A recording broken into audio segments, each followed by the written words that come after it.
Hey, this is Mark with Beyond Profit, a global perspective, and today we're going to talk about currency. I'm sure some of you think, currency, oh man, I'm going to lose the plot here, but I think currency has the potential to be quite exciting and interesting when you get into it.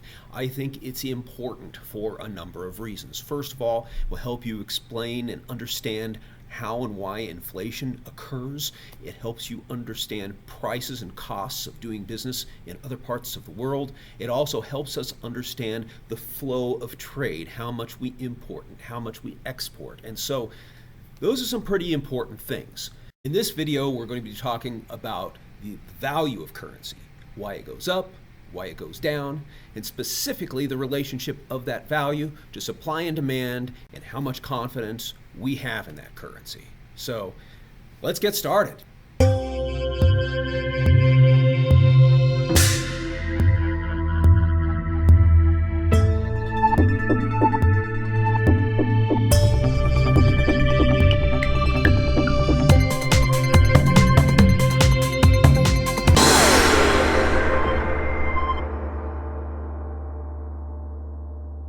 As usual, I would like to remind everybody to please like and subscribe. Push those buttons down there that indicate that you'd like to hear more content from this channel. And please share it with people. If this stuff is useful, I would love for other people to find out about it. And finally, look, leave some comments, right? Let me know if there's certain things that you want to know more about. I am happy to make more videos if it helps you on your educational journey. So why do we have currency? I mean, we bartered once upon a time, right? We could just barter. We could exchange shells for baseball cards, for paper clips, for whatever, right? What we've discovered over time is that's just a very inefficient way of running an economy. With currency, there is transparency. That is, there's a common mode of exchange. If everybody understands it, then it's something that allows us to engage in transactions without a lot of complications. The other thing is that it's a lot more efficient than a bartering system, right? It's like, let's say I have something of extremely high value and it's a huge object, right? Let's go back to agricultural society. Should I go around and like carry this big cow in my pocket or something, right? I mean, I'd much rather carry one of these bills or a credit card. I mean, we've become even more efficient. Now we don't even need the papers necessarily. We can have cards represent the paper. So we're getting ready to talk about currency.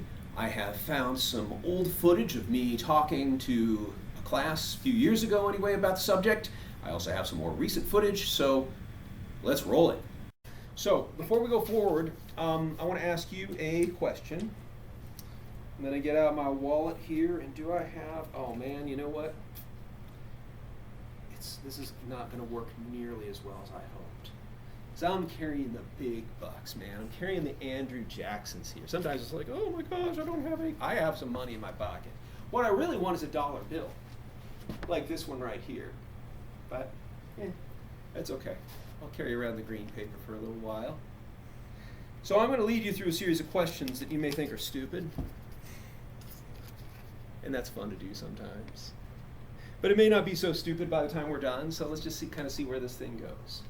And I'm going to ask you a question. This is the question. How would you feel if I gave you one of those? Would you be pleased if I gave you one of these things?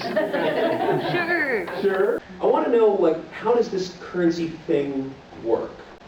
I take this dollar and I go to McDonald's and I hand them a dollar and they give me whatever I ask for on the dollar menu, and I just sort of give it to them and they give me my burger or whatever, and it's cool, right? Yeah. Isn't that kind of crazy? Let's say that I go into a McDonald's restaurant. I'm hungry. I want a cheeseburger. And I give them this to pay for it.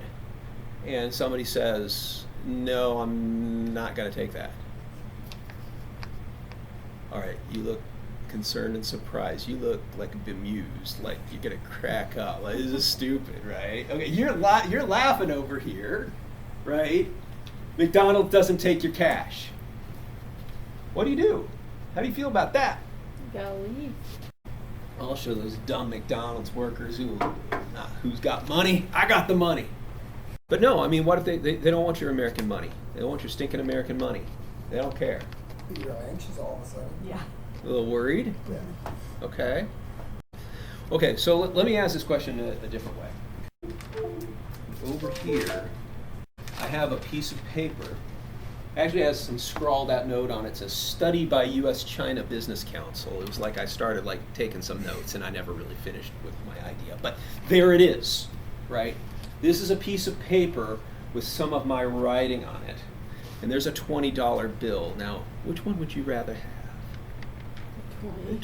Why? If McDonald's takes the paper, I'll take the paper. McDonald's not going to take my paper. But this is special, I thought though. that's This right. is valuable, right? Supply and demand. There's only one of these, and there's a whole lot of these. So this thing must be worth a lot, right? No. No, it's not? Oh, come on. God, it's special. Like, you are never going to have another piece of white paper like that again. I couldn't even write it in exactly the same way. It's that special. These are stupid questions, maybe, but they come at the foundation of what the system's all about. Okay, I have a piece of paper in my hand. Why does it have value? It's legal tender. It's absolutely legal tender. But what does that mean? Backed by I mean, something. look, I could read this to you, right? This note is legal tender for all debts, public and private, right? George Washington said so. He's got his face on it anyway, right? This is a special piece of paper. They even they got weird holograms in it nowadays and do all sorts of funky stuff to it. But is this backed with anything? The gold standard? Yeah, are we on the gold standard anymore? No. Okay, so it's not backed with gold anymore. You know, our strength and power, economic strength, power, and military strength and power probably does lend a bit of credibility to this currency. But is that what you're thinking about when you go to McDonald's and you give them $1? It's like, wow, we've got a good military. I guess we'll send in the troops if they don't give me my burger. Well, why do you think people would think it has value?